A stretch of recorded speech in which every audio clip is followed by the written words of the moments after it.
Hi, good morning. Happy 36th, 37th day of lockdown. Um, this is how bad your life has gotten.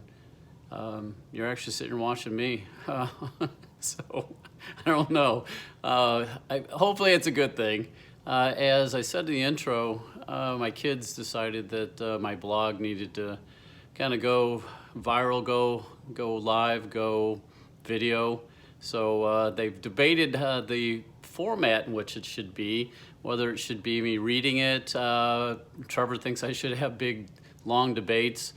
My oldest just thought, oh Lord, what has this world gotten to? So depending on your where you're coming from or how this is going to be, we're going to give this a shot. So I think I'll just read kind of what brought the whole blog thing on to begin with, why I started writing, bring it to light, and just bring it to put a face and maybe a voice with maybe what you've read. And if you haven't read it, again, it's on Facebook. It's Doug's Drivel. This is the first entry I made, 2.5 years ago. I'll try not to read it word for word and have you turn it off in the middle, but sorry, I gotta have these just in order to read my own stuff. So here it goes. I started out by saying that I wasn't sure if I was much of a writer. I'm a retired middle school teacher, a high school soccer coach, and a single father of 4 daughters and a son. One of my daughters is an angel. Her name's Riley. She passed at birth. And during my 25 years of teaching, I guess I was quite the storyteller, to the point where the kids would always tell me that I should write a book. Then there were the many nightly tours that Stan and Jan Bernstein took my kids and me through bear country. And one of those nights, my daughter Lauren proclaimed that these stories are just like our life, Dad. They do so many neat things. And there's always seems to be a lesson at the end, just like us. You should write children's books too. And I thought, wow, what an endorsement that is from your own kids, right? So much so that we came up with a dozen or so topics to write about and the name of the series, and I even went so far as to go out in search of an illustrator.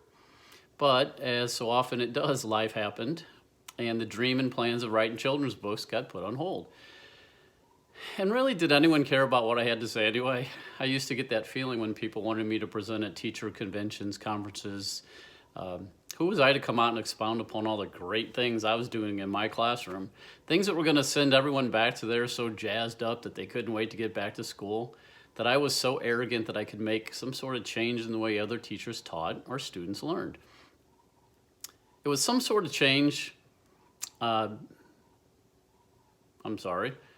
was a concept that I couldn't wrap my head around. I'm finding that maybe I sold myself short, and perhaps those who may benefit from hearing what I had to say. So as I continue to reconnect with former students and players from my soccer teams that are all grown up now, I'm finding one resounding theme. They would always say to me, I can still remember when you said, or they'd say, do you remember when we did this? Or you remember when you said that? And I was like, wow. And I felt how powerful that is so many years later. I mean, sure, we all want to make a difference.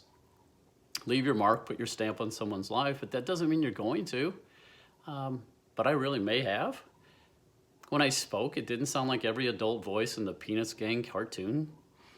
Maybe I do have something worthwhile to say, but outside of my household, the further I get into retirement, I realize that I'm losing my avenue, my platform, by which to convey my thoughts. So hence the blog. I finish this by saying I leave you with my favorite comment from an adult former student. His name happens to be Fred, and I'm really good friends with him right now. And I judge his opinion. I value greatly, as you can see why. So I say this not as an egotistical, self-serving back-patting, but as a validation of the power that we have possess as people.